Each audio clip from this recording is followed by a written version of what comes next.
Hello, everyone, and welcome back to Skyhawk Sports Talk here in Zaxby's, Morton, Tennessee. Gregory here with me, Chris Brinkley. We get in first to this week in Skyhawk Athletics for this episode. Women's basketball, one game this week, home game against Missouri State at 11 a.m. That is the education game on Tuesday. That'll be on ESPN+. Volleyball going to wrap up the regular season this week against Tennessee Tech at 6 p.m. on Tuesday and then 4 p.m. on Wednesday, both of those on ESPN+. Men's basketball playing in the Island U Invitational at Texas A&M Corpus Christi at 7 p.m. on Thursday. That's on ESPN+. And then the final game in that Invitational will be Lemoyne at 5 p.m. on Friday. That will be broadcasted on ESPN+ as well. Rifle is going to wrap up the fall at Jacksonville State at 9 a.m. on Friday, and then the Gamecock Invitational at 1 p.m. on Saturday. Football will take on Lindenwood in the regular season finale at 2 p.m. on Saturday. Have the call on ESPN Plus and Skyhawk Sports Network. Also, Senior Day as well for our Skyhawk seniors. Chris, another busy week here at UT Martin. Good and busy week, that is, as we're moving closer to Thanksgiving, and we're thankful to be here at Zaxby's today, and we have a great show in store for you. And we'll take a break. Keep it right here on Skyhawk Sports Talk here at Zaxby's in Martin, Tennessee.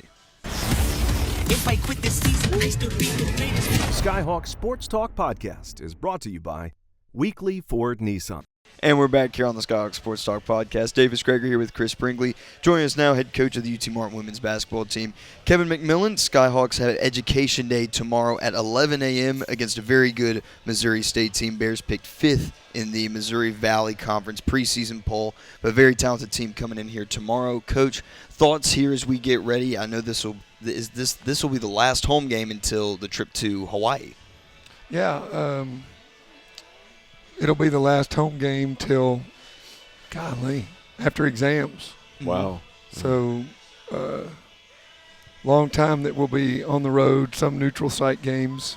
But it'll be fun tomorrow for the kids. They'll have a chance to get out and blow off some steam. It's the best day for teachers, and then it's the worst. It's the best because the kids are blowing off steam and yelling, and you don't have to handhold them. It's the worst because you're not in your own environment. You're scared, and then when they go back, they're usually wired. So it'll be fun. And he knows because Kevin McMillan was a longtime math teacher, but always at the high school level, right? Yeah. And a very good math teacher, as good of a math teacher as you are a basketball coach. Tough. Demanding is not the right word, but had a high standard for your students. I did. But it was kind of like I coach. I had a high standard for them, but they had to have a high standard for themselves. Yeah. And so I tried to teach them to have a high standard for themselves. And when I did, I was not a hard teacher. Mm-hmm.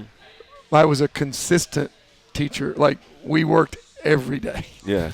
Every day. We didn't take days off. You think coaches take days off. No, we worked every day, but we worked gazillions of problems because that's math. You do it. So where is – sorry, Davis. No, go. Having the passion for math that you have, where does math stand now? Because with a calculator in your hand, most times with a phone, it still has the importance, but I don't think it gets the importance it deserves in our world because computers do it for us. Yeah. So you're talking about in general? Yeah, where is math now compared to when you first started teaching? Well, I think if you're in the real world and you're actually working, you're using math, constantly. As I'm building a house, mm-hmm. I wish I'd paid a lot more attention when I was teaching fractions. Yeah. And math is about systems and how systems work. Mm-hmm. And so even if you don't like the numbers, you can understand systems. And life is systems. Yeah. It's that's all it is. So the better you can understand that, the better you can deal with systems that are handed to you, whatever they are. Mm-hmm. But yeah, the basic stuff, kids can't do it. My daughter does not like it when I say, okay, you've got 3 things to do, and we've got 4 days to do them. So what do you need to do every day? Yeah. I don't know. Yeah. It's kind of like maps. Mm-hmm. An actual, read a map. Mm-hmm. Reading a map when I was growing up was so much fun. Yeah. because you're looking at where things are, and it's like you're imagining. And now, Matt, if I pulled out a map, kids would be like, "What is that?" Yeah, to you, and like when I go in a store and something's 25% off, and I can figure out what it cost, I get excited. Exactly. No, I get excited. Yeah. Well, or like even like today, I'm running 5 minutes behind, and I think, well, there's an 80% chance that Davis is already there, and a 20% chance that he's not. So I mean, I think your brain. So is when you were 5 minutes behind, did you say that it's 11:55, or did you say because now you're going on to clocks? And no, which is math. Kids can't read clocks. They can't read clocks. Yeah, I love having an old watch, and I'll show it to my daughter, and she's like, "What is that? Why doesn't it tell the time?" Allie, it tells the time. No, it doesn't. Yeah. And you can't argue with her. But no, you're right. But cooking and temperatures and time and everything. So the best cooking story about that was Allie and I for Christmas were baking cinnamon rolls from scratch. And when I mean from scratch, I meant from scratch. I said, Allie, we're going to do this. Let's do it right. You're going to do it with me. No, I'm not. Yes, you are. You want Christmas presents? Yeah, you're doing it. Okay, I'll do it. So we go and we read the recipe, and we followed it to the letter. And one sentence in there it said all the ingredients up here, and it had a tablespoon of salt. Oh. Okay? Yeah. Well, then in the line of the thing, it had 1 cup of sugar and salt. 1 cup of sugar and salt. So Allie and I read it, and what did we do? 1 cup of sugar and 1 cup of salt. That's what we did. Oh, mercy. That's what we did. So we cook them, we bake them, they come out. I'm like, Allie, you want the first? Or you went, I want to be first. I said, okay, she did it. She put it around. She came out and said, that's a pretty good pretzel. I said, what do you mean a pretzel? I put it in my mouth. It was a great pretzel. It was a phenomenal pretzel. Had the sugar. That's funny. It was hilarious. But that wasn't necessarily when did you figure it out? You had to backtrack. We backtracked and figured out what we had done. Yeah. We didn't pay any attention. We just did, hey, we're doing what the recipe That's misleading. says. Yeah. That's English right there. That's writing is where they messed up that recipe. Yeah, and I'm not a grammar person. Okay, go ahead. Now, cinnamon rolls to basketball. That's Here right. we go. That's right. Cinnamon rolls is way more fun to talk about. Right now, we're getting better. I feel like we're getting better, Coach, at this point in time. Kinley leads the team in points right now, 15.3. Shay's averaging close to 3 steals a game. I feel like she's come on defensively and has played good. And then Caitlin coming in at point guard. She's been fun to watch there, especially in that second half against Central Arkansas. So how long did it take the Grand Canyon to form? That's math. That's millions of years. Millions of years. We're getting better at that pace right now. No, we're not. No, we're not. What we're doing right now is, if you go back to your days as a little bitty kid. Now, Davis, you may be actually too young for this, but do you remember the blue and red things that had the shapes, and the yellow shapes were inside it? Yeah. And you pulled it out, and all the shapes fell out. Yes. You remember that? And then it screwed His mother back in. was a preschool teacher. And then, she's got it. Yeah. So then you had to put them all back in. Right. Well, imagine this. Imagine they're all square, every one of them. Okay, just imagine that. You pull it out, 2 of them drop on the floor, a square one and a round one. All right? What we're doing right now, what I'm doing to my players is I'm trying to take that round peg and stick it in that square hole. Put it in the square hole. Yep. It won't go. Mm-hmm. So that's where I'm having to adjust. And what stinks is that we play tomorrow. We can't make a lot of adjustments from today to tomorrow. We need to get past that. I need to. What I mean by that is I recruited players and they're built on one thing. I've recruited tough players. They're smart. They play really well together. They execute and they're disciplined. That's what we've recruited. We then tried to play at a style that doesn't fit those 5 things. Huh. So since they don't fit those 5 things, I'm trying to drive a square peg into a round hole or a round peg into a square hole. And so I'm having to go back now and go, okay, put them back where they're confident and comfortable, and we will be pretty good. But you don't just go like that. I mean, because we didn't have all this stuff. It's as basic as we were fronting the posts, okay? That's not what these kids need to be doing. They need to be playing 3/4 on the post, which is like halfway around, and they need to be making sure that they're between their player and the basket. When you front, you put rebounding at a disadvantage unless you're more athletic, unless you can create a lot of turnovers, and then that front guy's going to trap and do all kinds of stuff. We've created turnovers. Like, our press is really good. We're creating all kinds of turnovers. We're getting 0. Like the other night, we forced 21 turnovers against Louisville, turned around 21 turnovers against Central Arkansas, who's all guards. That's really, really good. We got 10 points off 21 turnovers. They got 28 points off of our pressing. Okay? They turned us over 12 or 13 times. Really good. They got 7 points off of our turnovers. So we're working our rear end off, driving ourselves nuts. I'm putting kids in positions they're not comfortable in. I'm wearing them out, and we're doing it to get to a 10-7 advantage. Okay, if we had not done any of that, not gotten any of those points, not given up the 28, so we got beat 7-0 on those points. You with me? Didn't give up those 28. Odds are pretty good on those 28 that we would have done pretty good there, which would have helped our offense do better there, and the whole game's going to flip. Yeah. So anyway, that's where we are. I'm kicking myself because I know I'm not this stupid, but I was, because you get in your mind something that you think is going to be really, really good. The way that I'm looking at stuff right now, nobody in our conference can handle what we're doing. They can't. So we could really be dominant in the conference. There's only one minor problem with that. We can't do what we're trying to get. We can't do it. Yeah. Not the way we're doing it. So we're gonna have to tweak and adjust, and that's gonna take time. And I hate that, especially for the smart kids that are sold out and doing what I'm asking them to do. They're busting their rear end, they're killing themselves, and I'm putting them in situations that make them look like they're not doing things that they actually can do. But I'm making it look way worse than it really is. That's what we got to try to fix. Okay. So one last game left before going to Hawaii. What are you trying to see from the team tomorrow? I know that there's not a lot of time to fix so much, but if you had to pick one thing, Coach, one thing you want to see from this group tomorrow, what would that be? You know, I really don't know. I honestly,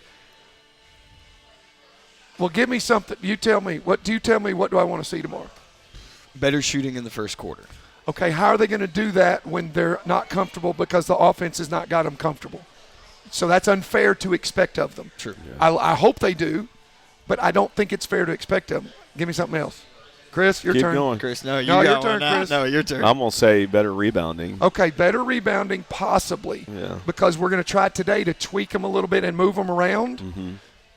But when you do something different with them the day before a game, do you really think you should expect them to do that?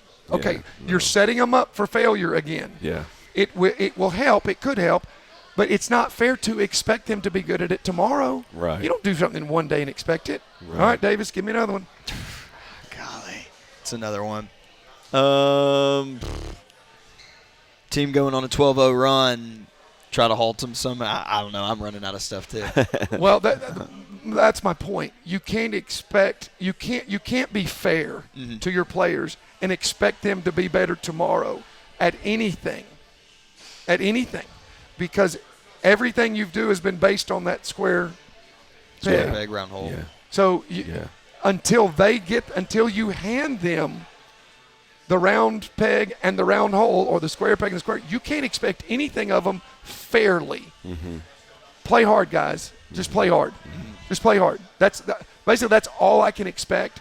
But they're going to struggle with that because I'm tweaking playing hard. I'm going to move it from the press more to half court. Well, we haven't drilled it that way. Mm-hmm. So they're not going to be comfortable. So it's like, okay, I'm not supposed to say this. I just want to get tomorrow over with. Yeah. I mean, I'm a coach. I'm not supposed to say that. Yeah. You know, but it's true, because I want to get where I can give them the square peg and the square hole, and I can start expecting, because as soon as I do, they're going to get way better. As soon as I give it, then I can start expecting. Then they will go, oh, now I got this, now I got that. Now you want me to, okay, now, oh, I got it. But that takes time. That's why I've told y'all I'm so mad at myself, and I've wasted we're still 3 weeks away before I can legitimately expect them to do some things that we're trying to do. I just want them to compete. Yeah. Well, and Compete. I'm going to be positive now in that. Was that negative? No, not negative at all. Okay. It was not negative at all. But I wanted to continue to see you be tough and compete and have this attitude you've had, even though it's been a tough beginning to the season. And for you as a coach, to your credit, you don't know until you don't know. And then when you didn't know, you made an adjustment. Yeah. And when you really didn't know, and you're like, uh-oh. Yeah, then we gotta I make a saw change. it. I told y'all this. I saw it at North Alabama in the first 5 minutes of the game. Yeah. That's when I saw it. Well, okay. But was it an outlier, or was it what was going to happen? You didn't know. No, I knew it was what was you going to knew. happen at that point. Okay. I thought what I'd seen in the scrimmage was an outlier. Okay. I thought what I saw at Mississippi State, we did some really good things, and then I saw the outlier. Well, okay, we shot the ball really well. Everybody thought our offense. I was like, okay, guys, we didn't have good offense. We shot the ball well. There's a difference. Then when I saw it at North Alabama, oh no, okay, I didn't build a schedule to fix something in the middle of it. Right. I built a schedule for you know what you're doing and you're ready to go fight people, and so you're going to figure it out against Tennessee and Louisville. No, you can't. You're just going to try to survive those games. Well, then you've got Central Arkansas and Missouri State back-to-back, two teams that are really, really good. You're not going to figure it out in those either. You've got to get to where you can get in practice and sit down with them and go, okay, guys, let's go. And so that's where we are. But, again, it's not their fault. I just want them to keep competing, and, yeah, I'm an idiot. All right, we're going to get it worked out. We're going to get it worked out. Oh, I think, yeah, I really don't. I'm not worried. I don't think the players are worried either. No, they're frustrated. Yes, They're not yes. worried, but they are frustrated. Because they want to win. They want to win. And they are honestly, if they tell you the truth, they're mad at me as I'm explaining it to them, which they should be mad at me. But what I wish they could do was I wish they had figured out ways to win, and that would have slapped me in the face both. Because I saw it in North Alabama. Even if we'd won, I knew I had to do this. Yeah. If we beat Central Arkansas, I don't care how we beat them. I knew we still had to do this. So I would have loved it if they had figured out ways to win, because then I would have been going, uh-oh, we really got something now. Your coach is an idiot. He's got you in all the wrong stuff. Y'all still figure out ways to win. That's what I really deep down had wanted, but it's still asking too much of them. Yeah. Well, Coach, we appreciate the time as always. Gotcha. Good luck tomorrow. Thank you. Appreciate it. We'll take a break. When we come back, head coach Jeremy Shulman and Mark White will join us here on Skyhawk Sports Talk. If I quit this season, I still be the greatest. Skyhawk Sports Talk Podcast is brought to you by Weekly Ford Nissan. And we're back here on Skyhawk Sports Talk. Davis Gregory here with me, Chris Brinkley. Now joining us from the UT Martin men's basketball team, Jeremy Shulman and assistant coach Mark White. Skyhawks going to Corpus Christi for a couple games here this week. Currently at a 2-2 record overall. Just came back, well-fought game against Longwood. Coach, how are we feeling right now? Feeling okay. Want to be 3-1 right now. Obviously, I thought our guys played very well at Longwood against an exceptional team, an undefeated team. And we felt like we kind of let one get away, being up 12, with 5 minutes to go, and up 8 with about 2 minutes to go. And, young team, and we learned from that. But unfortunately, we're learning the hard way at 2-2 right now instead of 3-1. So this is really for both of you guys. But so I know that, 4 games in, there's really not a lot to judge on. But what have you learned so far in non-conference about your group and yourself right now? Well, I think we really compete, and I think that's a huge thing for us. The schedule we've played so far already has been a daunting schedule. Playing Illinois State on the road, playing North Alabama on the road, playing Longwood on the road. I mean, all those teams have a chance to win their leagues, all of them in true road games. And, to have had some success that we have on the road. I love our group. I just think we're young. I think the stat was like we're 360th in the country in experience and age, and we're just young. And so it's going to take some time for these guys to learn how to, in one way, learn how to close out tough road games. But really, really pleased with the way we compete. Let me say this, though. What I've been impressed with is, yes, a lot of players who haven't played together with a new coaching staff in a new program, in a new place, and the chemistry seems to be there. I know it happens organically, but you've done a lot, I guess, to help create that too, right?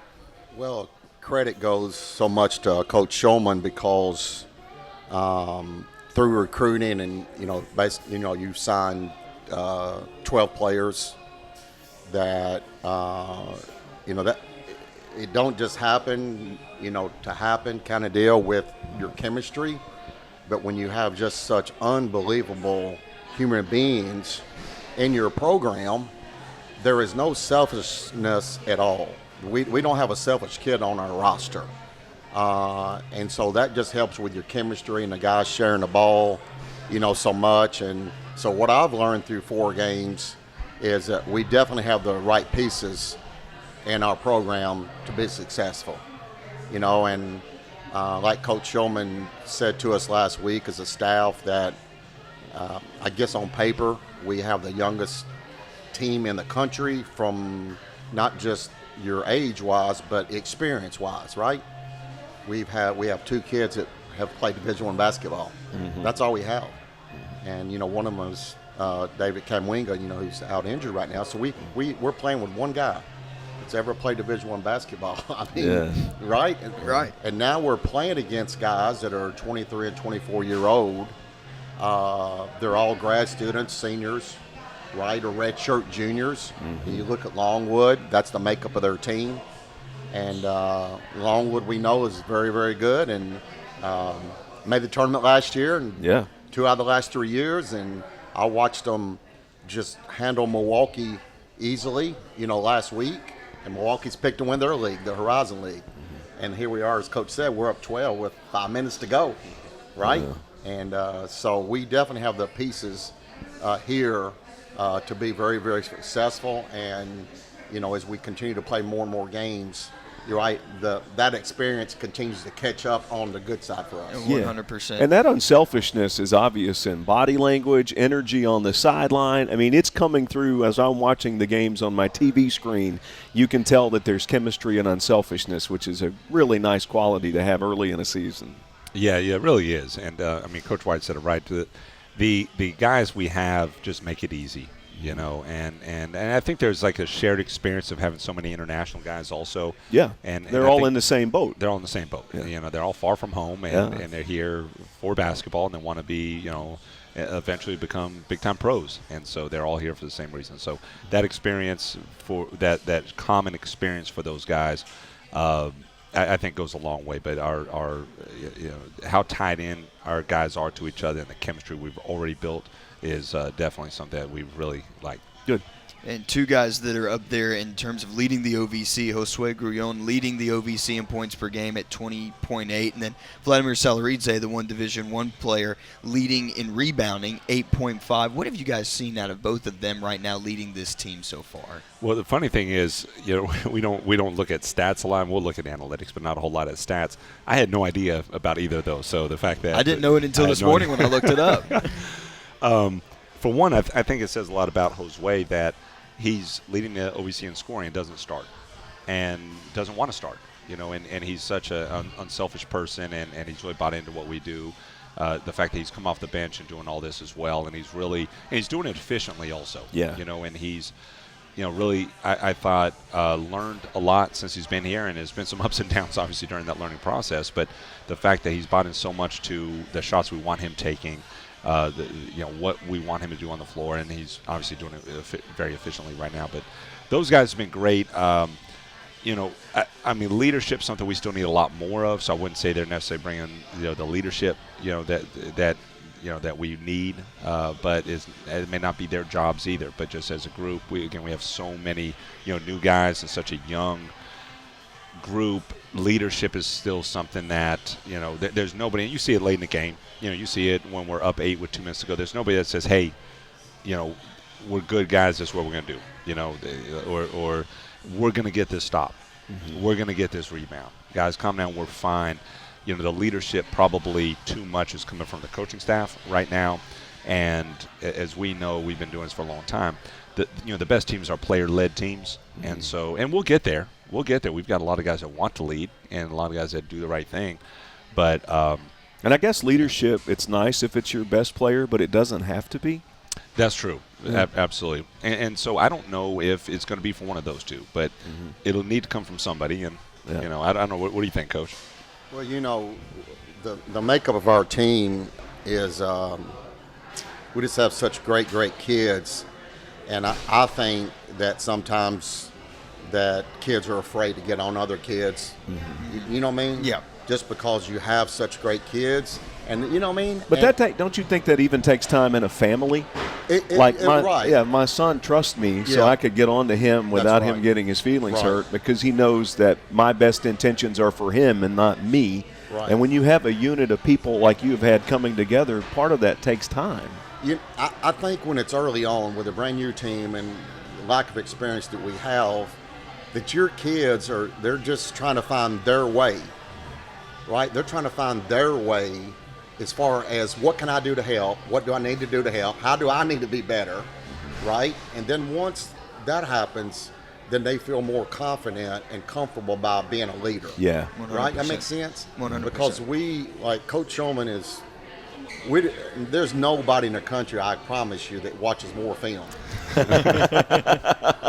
than he does. That man right there. They don't. Yeah. So I made a comment to him probably a week or two ago. I said, one thing I know now, we will be the very best that we can be. We hope that's good enough in the end, right? Right. But I do know that we will be the very best we possibly can be, because when you're relentless on watching the film and you're constantly showing it to your players, right? I always say film is the greatest teacher to us all, Yeah. right? Right. It's a true story movie. It never lies, every possession. And so that is how we will improve and improve and improve so much, is just because that value of watching that film like Coach Shulman does, literally breaking down every possession, and then showing it to the kids and them taking notes. You know what I mean? Coach Shulman is like a great professor. He's the kind of professor you would want to have in your class, right? Because he's trying to teach. He doesn't expect you to know anything. He's just constantly always trying to teach. Love it. Well, guys, appreciate it, Coach. Yeah, we got to get you all to practice, so thank you all so much for coming on, and good luck this week in Corpus Thank y'all Christi. so much. Thank you guys for having Appreciate me. it. Thank you. y'all. We will take a break, and when we come back, we will have Coach Janes from UT Martin Equestrian join us here on Skyhawk Sports Talk. If I quit this season, I still be the greatest. Skyhawk Sports Talk podcast is brought to you by Weekly Ford Nissan. And we're back here on Skyhawk Sports Talk. Davis Gregory here with me, Chris Brinkley, and now joining us head coach of the UT Martin Equestrian team, Kim Janes. Is the Skyhawks closed out the fall strong, going 2-0 over the weekend. Coach, now 4-0 in the conference standings. That's a pretty good fall, I'd say. That's a really good fall. We've never been 4-0 going in, the first half in conference play. We've always Delaware at their house is hard, right? You're on their horses. We're very neck and neck equal with them. They're one of the things we like about them is they're a good rival for us. To beat them at home was big. We can beat them at our house a lot easier, but to beat them at their house on their horses, that was a big win for us. So yeah, really good. Congratulations. Thanks. Yeah, Yes. had a lot of good performances. Aubrey Yes. Malone against Delaware had that season high in reining, 70.5. Logan Putvinsky, his season best, 71.5 on her way. Got a Team-I 6th win, tied with Elise Mason, who finished the fall unbeaten as well. Undefeated, So yes. this is team's really looking well here and going into a much-needed break as well. Absolutely. The Western team has been really strong and really pulling their weight, but we had a really big push from our flat squad this semester, or this last weekend, which was really helped us out because we hit a couple spots in the horsemanship where we got some trouble after a sweep the first day, and so it was really nice to have it be a total. I mean, it's just been an all-around win. So strong team this year. Yeah. I mean, the travel too. I mean, it is not easy to go all the way to South Dakota and have to go there and play, and then you go Delaware and all these different places. What can you say about your team mentally? I feel like you have to be very strong to be able to handle, all right, we're going to stay focused throughout all the travels. If you get, your flight pushed back or anything like that, staying focused, this team does it very well. They do, and they've worked really hard on, as a team, our captains have worked on our team culture and what that looks like, and we're that seeing things as a blessing. We get to go do this, and so when we got back late last night and the van wouldn't start. You know what I mean? It's a blessing to do all this, right? That we get to go on the road and do these amazing things. We're in the wind, in the cold. We had to sit and watch the first game while we were freezing, and like that's a blessing. Not look at the good pieces of what we get to go do, and turning each other around and being there for each other, and that's been huge. I'm gonna jump in on that. So I've been traveling with UTM Sports for 24 years, and we would do this thing where students would ask, "What's the best and worst part about your job?" And I would say, "Travel. It's the best and it's the worst." Absolutely. When I look back at it now, those hard times when the wind chill was below 30 and we were trying to get gas at a gas station off the interstate that we begged to stay open after 10 o'clock. Yes. You're looking at it as a blessing in the moment. Yeah. And I appreciate that because I don't know if I always did that. So I'm glad that that's your mentality towards your so team much and your fun. players. I mean, just the goofiness and the fun times and the, you know, and then making it a business trip and when it's time to go to work, to work. Because that's easy to do. It's easy to get having fun and then not focus on your job too. So so we've worked really hard on that and it was fun. We did wins at the airport where we kind of share what was good. Yeah, and good. one of Mia was just like, this is what it's about, this camaraderie. And like, we've been working so hard for this feeling and that's, you know, because I tell myself drive now, of it. my mentality's changed that when I'm ever in that situation, there's someone at home alone looking out a window right now wishing they were doing something somewhere else. And Absolutely. And they can't. With a group of, you know, your best friends and no matter what's happening. And so, like-minded, you know, young women that really want to go get it. So it's really cool. And it's paying off. Absolutely. Sure. It is, yeah. You've been ranked 30 straight times in the NCEA polls, probably going to be 31 coming up. Talk about the consistency this group has built up this season and how they've been able to get in such a groove. Yeah.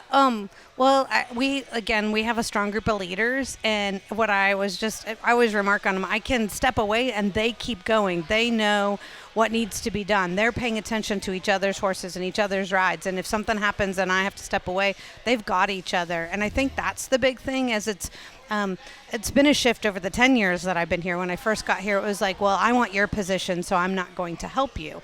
Well, now it's everybody for each other and watching each other and having each other's back. And I rode that horse yesterday, and when you have a doubleheader, and this is what worked for me, this is what didn't work for me. Don't do this because I didn't make that work. Instead of, well, I want to be better than you, and they want it for each other, and that. You can't teach that. It kind of evolves. But listen, but the team takes on the personality of their leader or their coach. So good job. Thank you. Yeah. That's what I'm the most proud of. I believe that. Yeah, I do. And even if you're not telling them that, they're watching. Oh, yeah. They know. Yeah. The best, you know, just as best we can do. Yeah. Also, in the South Dakota meet, all 4 MOPs go your way. Emerson Mayer, and then Gabby Adams, Mia McAfoose, Aubrey Malone, they get the medals there in that meet. I mean, talk about their performance in that one. Oh, super strong. And it was some different, we've had some new MOPs because we've got Mia getting out there, and she got both MOPs in the horsemanship both days. So that was a big one. And she didn't start until her junior year. So really coming on strong and being a leader, which is exciting. And then we've got Emerson Mayer's a younger, you know, she's a sophomore, first time starting this year, and just went out and rode both of her rides really well, won both of her points with one MOP. And that just gets that momentum swinging our way for sure when they're looking at you for like, these are the best rides. And so that was really cool. And then we had a horsemanship sweep, which is always a good thing when you don't let a point go. And so that's always a big momentum pusher. So lots of good stuff. Huge wins over the weekend for UT Martin. Now getting some much needed rest, Yes. Coach. How do you all look to maximize that, but also stay in a groove and be able to come back in the spring semester and be back and locked in? So we'll have open rides because our horses still need to get ridden. We have camp this weekend, so we have some future Skyhawks coming to ride, and the girls really look forward to that. We do some fun things. We'll do some switching around rides. You know, the Western girls really want to try to jump a horse. You know what I mean? So they goof around, but they still get some riding in, and then take that little bit of break. And hopefully they're riding at home because that's what's hard when they get back in. We have to jump right back in. So, yeah. And I guess the winter, colder months mean more work for you? Oh, yeah. Yeah, the horses still have to be fed. Yeah. We do have 3 student workers that are pre-vet vet tech students, and they help us out over the winter break, but a lot of it Coach Caitlin and I get to do because they have to eat twice a day no matter what. No matter what that weather looks like. Yeah. I feel like so much too, you think about, okay, you get locked into a season and there's so much work that gets put into it and staying focused, but as equally as important as the focus is and being locked in, there's also that comes with rest too. Yes, How absolutely. important is it to be able to just slow things down and take a minute to be able to say, okay, we're all going to take a breath, and Yep. we're going to take 1 week of just mental health, resting, and being ready Oh, it's so to good. chill Yeah. out. Oh, absolutely. They got to get, because these they're students before student athletes, and they're all really bright young women that have big finals come in, and so it's really nice for them to be able to catch their breath, get caught up, and make sure that they're ready for finals. And so, absolutely, lots of rest time. Yep. Yeah, It'll be good. Fantastic. Well, Coach, congratulations here on the fall season. And one last question for you. Goals here for that spring season. I know a conference championship and making an appearance in national championships, but what are some other things that you will have on your mind? Well, for us, again, it's because we are hosting the conference championship, so we get to hopefully going in as that number 1 seed. But we've done that 3 years, and we haven't won that ring yet. So that's really what we're focused on. We're going to go to Auburn. We'll get a conference show there. We'll get Minnesota Crookston at Auburn, which is nice, on some neutral horses. Go to South Carolina. That's when we need to win to go on to go to nationals, because they're not ranked that far above us. So those are what we look at first, and one step at a time, and then excitements for the home, to have conferences at home, which is our horses, our house. Yeah. We're Our ready rules. for that. Our rules, exactly. House Let's rule- do Martin it. rules. Our Yeah, horses, that's our right. house, Our our rules. rules. Martin That's right. rules. We're ready Martin, for it. We're ready to go. Yeah. Ready to go. It's going to be Coach- fun, so we hope to have a lot of people come out for that, too. Absolutely. Good. Absolutely. Need to pack out the agricultural complex. It'll be a great environment. Coach, thanks so much for joining us. Great job here in this Thank fall you. season. Thanks. And get some rest. Thanks. Get some much I'm planning rest. on it. I got a cruise plan, so I'm going. Really? Nice. Where are you going? Going to Mexico. Going to get on the boat before Christmas and get out of here for a little bit. So, That's yeah, we do fun. have that planned. Yeah. Fantastic. Fantastic. Well, again, have safe travels, Thank and you. we'll see you in the spring. Sounds good. Thank you. Have a good one. We'll take a break, and when we come back, we'll have head coach of the UT Martin football team, Jason Simpson, join us here on Skyhawk Sports Talk. If I quit this season, I still be the greatest. Skyhawk Sports Talk Podcast is brought to you by Weekly Ford Nissan. And we're back here on Skyhawk Sports Talk, wrapping up another episode with head coach of the UT Martin football team, Jason Simpson. Skyhawks this past weekend fell by just 1 point. Tennessee Tech 10-9 on Saturday. Special teams, they get a block punt, returning for a touchdown. Defense had Tennessee Tech go 4 for 18 on third down, held them to 268 total yards of offense. And Jalen Sharp, 14 tackles in that game and 1 sack. Coach, I know this was a tough one. Would have liked to go out there and get a different result, but just your thoughts on the game. Yeah, it was tough. I'm still licking my wounds. Proud of the kids from the standpoint, obviously, for the defense to hold them to 10 points. They gave up the one drive, but they still held them to a field goal one time and went an interception and got the ball at the 9-yard line. So competed. I was very pleased with when those games go like that. We hadn't had very many. Okay, certainly not in the last 6 weeks. Even the SEMO game, right? We still, I don't know, what did we score, 40 points then, whatever, and then double overtime and stuff. So, but, we kind of always have a saying, whether you got to win 50-49 or 3-0, a good football team, you got to find a way. And I certainly thought we were there at the end, with the ball went to Rucker, and because I saw he had a step, and if the ball could have got thrown out there a little bit more, maybe score, and we still get 3 downs there, and then we don't score, and then we miss the field goal, and so anyway, but very proud of the, there's always things as a coach you're going to complain about, and I'm certainly not happy, losing, but the energy that the defense have had trying to, will the offense to, hey, I know you're having a rough day, man, but just make one play. We'll that'll be good enough. We'll hold it. We'll win 14-10. They won't score again. You could feel that. Yeah, at that point, I'm looking at the defense saying, hey, score. Go score. It's okay. Go score. Right now, the offense is having a bad day at the office. Go score. And, and then they block the punt, and they go score. And so – and even after the game, I was telling the coaching staff a few minutes ago, we had a staff meeting. Sometimes kids adults get emotional, parents get emotional, coaches get emotional. But after the game, it was somber. Nobody pointed fingers. Everybody knew. They knew the offense. We didn't coach good. We didn't play good. We got beat at the line of scrimmage. We had our chances and disappointing loss. But the kids held it together. I was very impressed. That was a very mature locker room. frustrated, but nothing to where they knew they didn't have to see their teammate. Sometimes I've been in some locker rooms like that and throughout my career to where you say some things or a player said some things that shouldn't, just left unsaid. Everybody knows who played well and who didn't.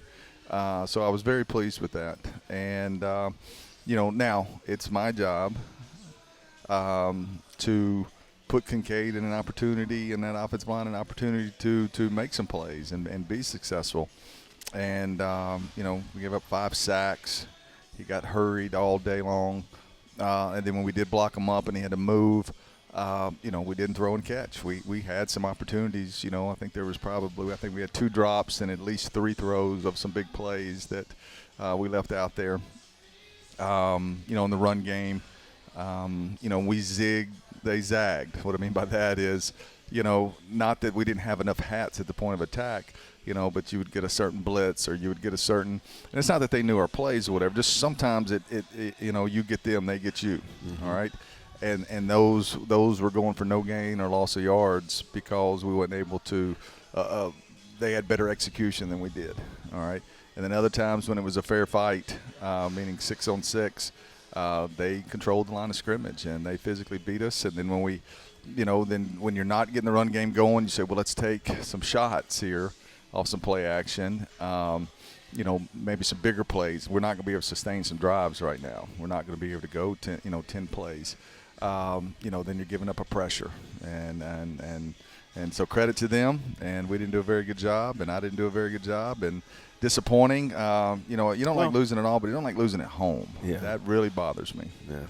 I was going to say, as a fan watching all kinds of sports, sometimes it just appears it's not a team's day. And not only are things not going well, but luck doesn't even – it's like everything is just going but as a player or as a coach in the middle of those games, I mean, I guess my question is, what do you do? And what I saw your team do was give yourself a chance to win the game. No, they did. No, you're right. But what do you do? I mean, because part of it, you just want to take strategy and maybe turn it upside down and just and be super risky and try to. But you can't do that either. You can't panic. I guess panic is the word, and you didn't do that. Well, it felt like it sometimes from the standpoint of, when I say, you take a shot on first down and you don't hit it, most of the time you want to go back and run it on second down, right? Try to get half back, get it back to, 3rd and 5. That's kind of been our strategy for 2 months now. And, but we're not able to get 4 yards a rush, okay?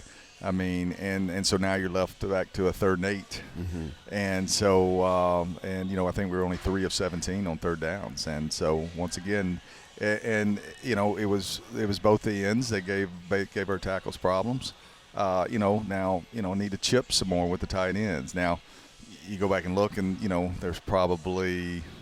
probably did chip with the back probably, I don't know, a third of the time. Okay, so we were trying to do some things to help that, but once again, football is such like even the games where you score 40 points. Okay, sometimes you make some calls and you were just fortunate. What I mean by that is they had a certain blitz called, and if they would have known we were running this play, right, they wouldn't have called that blitz. And then it worked vice versa this week.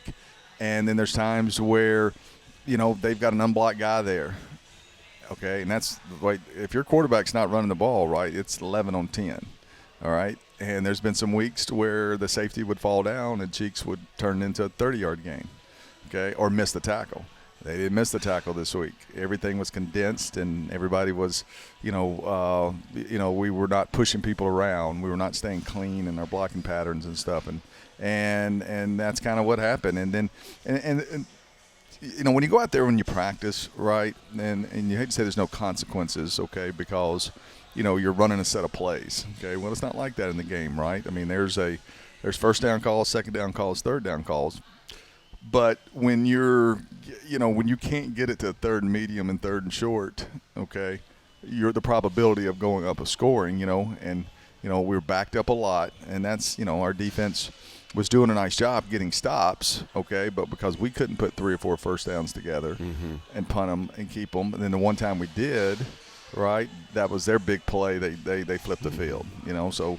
I see here the defense coordinator gave me said our average field position was 37-yard line for our defense. That's not great. You want to be inside the 25-yard line. Yeah. But I bet you our average, on offense was probably, inside the 20. Yeah. Half the times in those 13 drives. And I'm not discrediting them at all, but it's a perfect storm. And if you were to play them 10 more times, you wouldn't have that outcome in the next 9. Not like that. No. I'm not saying we would win them all. No, I agree with that. Yeah. But, Kincaid, it's tough playing the position. You start the game off with 2 drops. And you can't get yourself going a little bit, two drops, and then he's harassed most of the day. You start maybe feeling the rush. Your eyes start dropping down a little bit, okay, and then miss some throws. So regardless, it's a complete. It starts with me, and then it goes down the chain, and the players know it. Today in the team meeting, I'm not going to sugarcoat it. Hey, defense, nice job. You really did a great job. Guess what? Their defense played better. Okay, they didn't give up a touchdown. All right, you did some great things. They gave up 185 yards, and 50 of it was on one play in 63 plays. Okay, so that means the other 62 plays, right? We only had 130 yards. That's like 2 yards a play. Yeah. Okay, so we obviously we got our tails kicked and cost us a game. Even with all that said, right? Special teams, great job blocking the punt. Field goal PAT, right? You got to make that kick. You got to make that chip shot, get it to overtime. Find it. Let us keep playing some football. Let us keep let us keep finding a way to to right the wrongs that have been done offensively for 4 quarters. So once again, good job by them. You knew on tape when you saw it they were the better defense than we had played in the last 6 weeks. Okay, this goes back to Kennesaw. Yeah. They were pretty stingy, and they played really hard and had good schemes and very sound, and and they had struggled offensively, okay, except for in the run game, and so we did what we had to do on defense. So anyway, you move on to this week. You're at home, all right, last home game, senior day. A lot on the line, trying to get to your 8th win, trying to, you still have an opportunity to get a piece of the conference championship. I've seen some things out there that says we still have an opportunity to make the playoffs in a large bid, in some different publications. So, and more, but most importantly, really, you want to get the bad taste of not playing very well on offense out of your mouth. And, Coach, I think one thing that I was very impressed with in this game is you get to the 4th quarter down by 10, but then get the special teams touchdown and the energy that I felt. Was good. And again, yes, the offense wasn't playing great, but I feel like the entire team then still was like, we believe in you. Yeah. Even though it hasn't been there today, we still believe. And that's so important to a team is that whenever you're not playing well, but your teammate looks at you and says, we're getting this, and we're getting you the ball back. No, it does. It says a lot. It really does. And, that is that's a credit to them. That's O'Shea. That's Tevin Ship. That's Perk. There's a lot of those guys, okay, but those are the guys I could hear, Josh Hastings and Chris Hunter. They didn't care who got the credit. That just hey, figure out a way, man. We're at home and we're competing and stuff. So no, very, very, very pleased with that. And those are things where you have to kind of have that to be able to bounce back. And guess what? The roles can be reversed this week. There's days that you don't tackle well. That's how we got 0-1 was the SEMO game. The guy threw it for 600-something yards against us. He threw for six touchdowns in that game, okay? And, but the team kept it together and it was up by 14, right, going into the in the 4th quarter, all right? So, we've also took some close games, and that cost me sleep at night. You lost that one, Missouri State by 7. This one, this one by 1. So those are the ones that it's my job to find a way to win those. And so that's frustrating, but can't do zero about it. You can't waste a failure. You got to learn from it from the standpoint. I've never heard that. You can't waste a failure. Well, that's good. Actually, I've never heard that. I didn't invent it or anything. I heard Saban say that, and that was kind of his, mantra to his team, And, it's certainly a failure. And so – if we don't learn from that, if we just disregard it and say, we've never been shut out, it won't happen again. No, it will happen if we don't correct something. We don't pass protect better. Okay, if we don't get open, if we don't throw and catch, if we don't call better plays, there's all kind of different things that need to be done. We don't make our kicks. We'll be in that same situation again. So, and not only waste of failure for what happens Saturday, but what happens maybe 3 or 4 years from now with some of those younger players. No doubt. I mean, they're and I'm gonna tell you what. Some of my favorite. You're watching the tape, okay, and you got everybody's not playing as much as they would like, right? I mean, not everybody's role is different, and I repeat that to the players all the time, to where your role in this team is not defined by what you're doing right now. Okay, that's what your role is this week. Doesn't define you as a person, and it can change throughout the game. It can change next week. It can change next year. Okay, everybody was a good player in high school. Everybody was all state. Everybody, was recruited and had different opportunities to go. But when you get here, we've got other good players, and sometimes you have to wait your turn. So when you're watching the tape and you're grading the tape, and then all of a sudden the camera fans, to the sideline just to get the down marker or following the back. And you can see, I saw the Maddox brothers, the twins, and and they were on. They've only been here a couple months, right? And they were on kickoff return, so they probably had 3 plays in the game.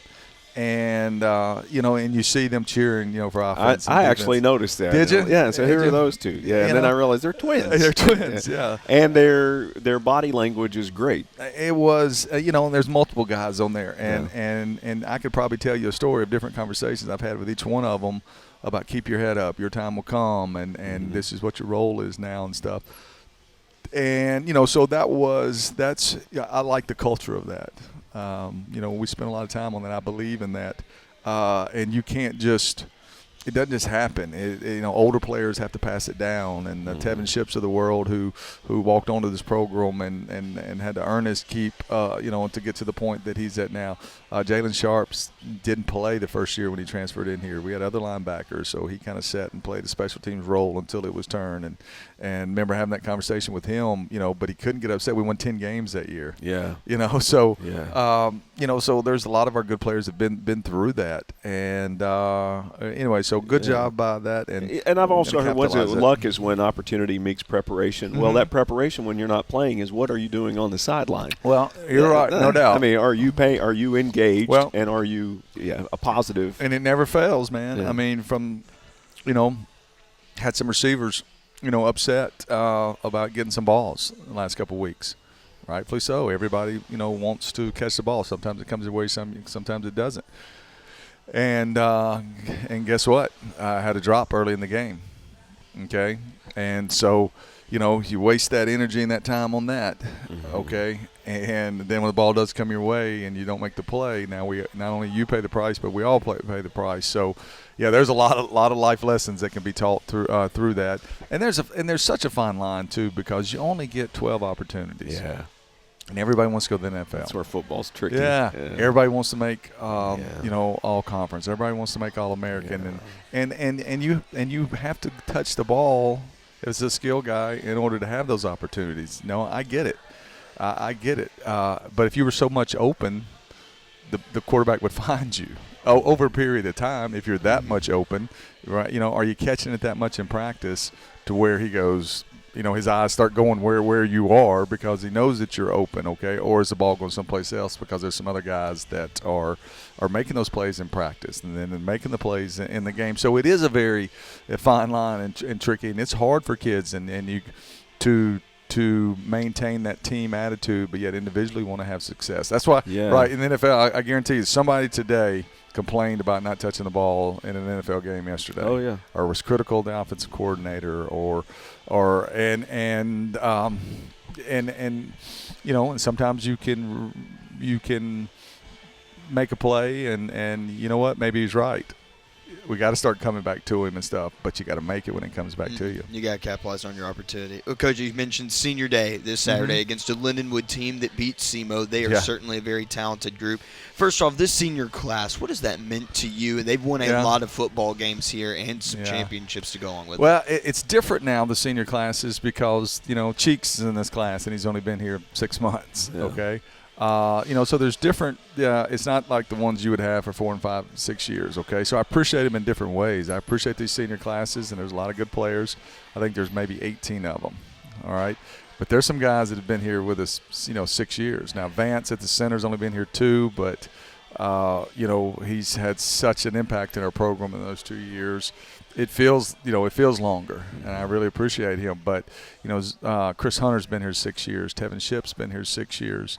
Zoe Roberts has been here 5 years. Tanksley's been here 4 years. Kincaid's only been here 2. Drake's been here 3 years. The right guard. Rucker's only been here 2. So they're different time spans that they've been here, but it's their last time to play as I tell them, one of my cliches is this is the last time that you'll play on Hardy Graham Stadium that scoreboard's on. Okay, and if you don't play in the NFL or in some professional league, okay, anything else you participate in, nobody really cares what the score is. Right? Church league softball, they don't even have scoreboards, right? So and you don't really understand that necessarily when you're their age, okay? But besides that, you're competing for a bonus at work, meeting your quota, those kind of things. But as far as the actual scoreboard goes, you're living vicariously through your children, for the next 40 years of their lives. I think I've told you this before, but I wrote a paper on college athletes' last game that didn't go to the pro level. And every single athlete remembers their last game. I guarantee you remember your last baseball game, you remember your last football game, and you remember it well. Yeah, I think I got a hit. I think we were playing at Southern Miss in baseball. I was playing Virginia Tech. Yeah. And I know if we don't, tie the game up and go to extra innings, it's probably my last at bat. I can't remember what the count was or whatever, but I think, probably. But you remember how you felt. I remember getting to first base, and there was kind of some little relief, of my last at bat. In college baseball, you got a hit. That's the first time I thought about it. Since to your credit, now you've had so many games that mattered since then as a coach. That it's a little different than a person who doesn't live their life in sports afterwards. And I think that's part of the reason people get into coaching. Besides 100%, because they're not done. Your life, you can't imagine your life being without that scoreboard. Yeah, right. And that tells you. I think there's. I would wonder. I'd love to see the number of coaches in any level, whether it's high school, football, basketball, whatever, that their parents were educators. All right. Oh. Okay. Yeah. I just think there's some correlation. All right. Yeah. And what I mean by that is because that's how I grew up. When your parents are educators, right, in the state school system, right, there you have summer vacation, right? You have Thanksgiving. You have Christmas. Spring break. Summer, and then you have your football season, your basketball, your baseball, and you can tell time of the year just on what you're what you're doing, and that's how it is coaching. Yeah. And so when I've you and I've laughed at my business venture when I worked for BFI back when I was about 25, 26 years old, and I'm like, wait a minute, y'all get. And as a coach, you almost get no days off, right? You always have your phone with you and stuff. But I remember, I had one day off for Christmas, one day off for Thanksgiving. And besides that, those other 52 weeks of the year, man. I mean, it was just, the industry corporate clock is rolling. You just have to be wired differently to live like that. I have a question for you. It's going to make you think. I mean, this is coming out of nowhere. No, you said that you have a life without a scoreboard when it's over and if you don't coach, and you're exactly right. If life had a scoreboard, just life had a scoreboard, what would you be keeping tallies of? Oh, man. I don't know. First of all, I'm blessed. I am blessed. I get to sometimes I'm almost I'm very thankful to my Lord and Savior, okay, but I'm blessed with a healthy family.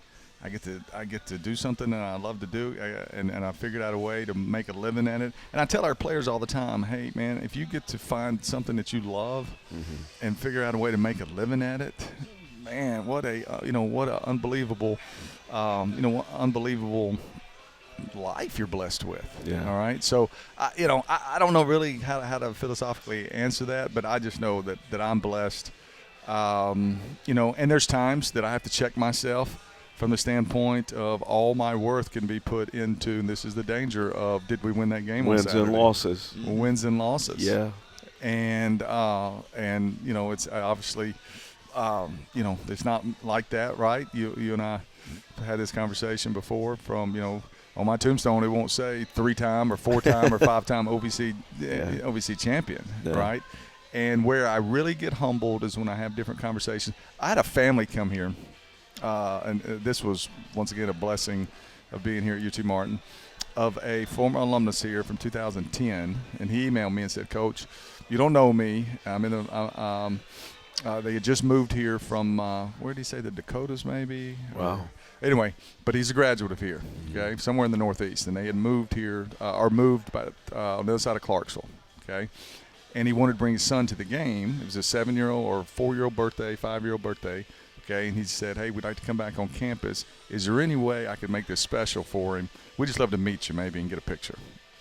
Okay, and I saw that. I sent it to Chris Bell and said, absolutely, reach out to this gentleman. I emailed him, said, absolutely, right. And, I mean, it's 5 minutes of my life for somebody that's wanted their son to come to a UTM game and just to say hello to me. Yeah. Okay. And so, and Chris set it up, and so it would be like at 10:30. So there was they had two children came in. They had UTM geared up. I guess they had probably bought it at a bookstore, Walmart, or whatever. So obviously I know who they are, and I walk in and I bring them in the office, and we're talking. And the little boy's shy; he's not saying anything. But the parents were awesome, and the mom, it was her first time, kind of here. He had been here. The father had graduated 2010. He was in ministry. Okay. Wow. Right? Yeah. But I was telling him some different things that have happened here to me. We sat there, we prayed together. Mm-hmm. His wife prayed. There was a bunch of recruits waiting for me outside. Yeah. Okay, that I need to see before the game. Yeah. And she says, Coach, can I pray for those recruits? And I was like, absolutely. Yeah. So she prays about, whoever out there needs Martin, Tennessee, mm-hmm. and needs our coaching staff or our community to help them in their life. Please lead them here to Martin. I was like, you just answered the question. So on the scoreboard of life, that's a win. That's a win, man. I mean, right. You know what? I lost the game, but no, I won on Saturday. Being a part of that, man. That was pretty neat. No, that's good. Right, and then Friday night, Julie comes over there and sees Davis up the stands, and we're working on this love connection. And Mom was. So I got a lot of irons in the fire going right now. There's no way. I was like, there's no way it's getting brought up today. There's no way. Tell your mom, okay. Yeah. I don't want to get her hopes up, okay, because it's it's not as difficult as it was for us to score the other day. I'm not saying it's like that. It's not that difficult or hard a situation, okay? But there's sometimes there's some obstacles to overcome. So, hey, do you have are you considered staff? Yeah. Yeah. Okay. So you probably can get in that rec center, right? Yeah. Probably. Yeah. Right, so some workouts, some push-ups. Some girls go for brains, though. I just say, hey, that's the thing. I told you I'm blessed and have got a awesome and beautiful wife. Okay, you got to get to that point. I wasn't always this big. I was 190 pounds at one time. How old were you all when you met, though? I was 20. I was older. I was 27. How old are you?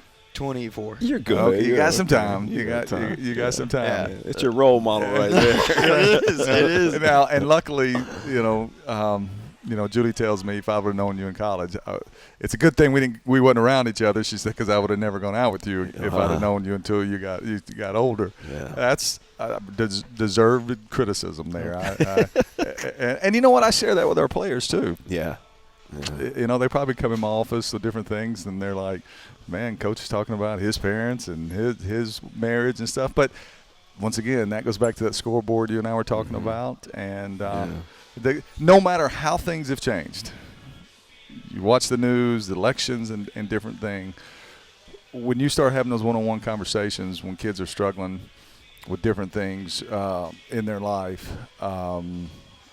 it feels just like it did 25 years ago. People are people. Yeah. Love is love. Forgiveness is forgiveness. Yeah. Like I said, those relationships, I don't remember who necessarily scores the touchdowns or who gets the sack. I saw Peyton Logan. He was here this weekend, one of our great running backs. I love in Peyton Canadian Logan. League. Yeah. And to see him, 30 seconds he comes over there and we shook hands and kind of hugged. And he knew it was a hard loss and stuff, so he kind of went on his way. And I just kind of reflected back. I remember some conversations with Peyton early in his career. And, I don't know, it was just cool being a part of his success, and he's making a living now playing professional football. Yeah. And wished he was back still playing. What an outstanding player, But to be able to be in a situation where you can be a part of that, that's meaningful, and that's important. Well, you've done that, and I don't want to get cheesy, but in the end of It's a Wonderful Life, that's the great lesson that Jimmy Stewart learns. And if you were to see all of the lives that you've impacted, from assistant coaches to players to family members to players' girlfriends or whatever, it would be phenomenal. It would stretch all over the world. Well, that's like I said, that's a blessing to be put in that. I saw something this week, and it talked about, actually it was yesterday, about asking, whether you're asking God for a win or God's success. And this was kind of the best way that and I've always felt a little bit awkward about that, okay, but I found a better way to do that, and it was saying, I asked God to help me kick this habit, okay, and then the reply back on the little illustration was, God said no. I'll give you the strength, okay, but you have to make the decision to kick the habit. Dear God, I ask you for this win. Now, I've blessed you with and he said, God says no. I've blessed you with these different things. Now, you got to go make it happen. And because did God care, who wins the game or who hits the home run? No. That's good. I like that, because I've always kind of wondered that. Is God favoring one team over another? No, exactly. No, but is he giving you the strength and the ability to win that game? And then if you do, and then and part of it is how I handled the loss. Okay. In that locker room, to be able to walk up back in front of the players today. I'm sure you handled it differently today than you would have in 2006. 100%. Yeah. No, and I still think that there's you're harder on them after they win, and softer on them, when they lose. Everybody's hurting. Mm-hmm. Who wants to hear a coach come in there screaming and yelling, letting out his frustrations, over that? No, I look at myself first. I mean, that defense knows that I called all 63 offensive plays. Now, the head coach recruited every defensive player and every defensive coach, okay, so I'm a part of that as well. But, no, I'm tell them I didn't get it done today. The head coach didn't get it done today. And they're good kids, and they know we all work hard and always, just like them, they give up touchdowns. Hey, what'd you do wrong? This is an effort problem. It's a technique problem. Mm-hmm. And the other day we had some major technique problems and some physicality problems, and it bit us. Coach, another opportunity against Lindenwood on Saturday. Best of luck in that one. Opportunity to get in that large bid. We wish you, again, the best of luck on Saturday. Man, that would be a complete, kind of a roller coaster, different way to get there. Yeah. Okay. Yeah. But looking at the stats today, I mean, they're first in the league in rushing. Okay, but we're first in rush defense. Mm-hmm. Okay, they're about 26 points a game or so. Everything goes through that quarterback. He's a good player, runs around, makes a lot of plays. They got a big receiver that's about 84 yards a game. That can be a problem as well. They've given up some points, but they're the only team that beat SEMO and held them under 20 points. In the rainstorm, okay, but it'll be a good football game. We're here at home. We got to play better this week, and I'm looking forward to it. It's going to be a great crowd, too. Senior Day. Hope everyone can come out to that. No, good crowd the other day. I appreciate those guys. Yeah. No, they were loud. I appreciate it. Come give us another chance. Come back this week, okay? Be there for these seniors. These kids, Chris Hunter, Tevin Shipp have been a part of a 10-win season, a 7-win season, an 8-win season. Mm-hmm. I don't know any of them here in 19. Some of them were here in 19. Chris was in my Gins class. Yeah. My freshman year. Wow. I think we were 6-2 in the conference that year. I guess we won 7 or so that year. They've made a mark here. I do appreciate them and their families. Yeah, make sure everybody get out there. Coach, wish you nothing but the best of luck. We'll talk to you next Monday. Thank you, man. Thank you. Appreciate it. If I quit this season, I still be the greatest. Skyhawk Sports Talk Podcast is brought to you by Weekly Ford Nissan. And that'll do it for yet another episode of Skyhawk Sports Talk. Davis Gregory here with Chris Brinkley. Chris, another great episode. Any final remarks before we sign this one off? No, just exciting. I mean, as we've heard from our coaches, you can't always win, but it's not all about wins and losses, actually. And just like an episode where men's basketball, heartbreaking loss against Longwood. Yeah. Football, again, a tough one against Tennessee Tech. Equestrian going 2-0, that was good as well. But, again, losses, there are good to be found in the losses. Basically what I'm trying to get at. And learned that today, Coach Simpson. That was awesome. I like what Coach said, don't waste a failure. Don't waste a failure. Hey, people, don't waste a failure failure today. Yeah. Don't waste a failure. We'll see everyone next week. For Chris Brinkley, myself, Davis Gregory, all of our coaches, fantastic staff here at UT Martin. We say God bless here from Zaxby's and Martin. If I quit this season, I still be the greatest. Skyhawk Sports Talk Podcast is brought to you by Weekly Ford Nissan.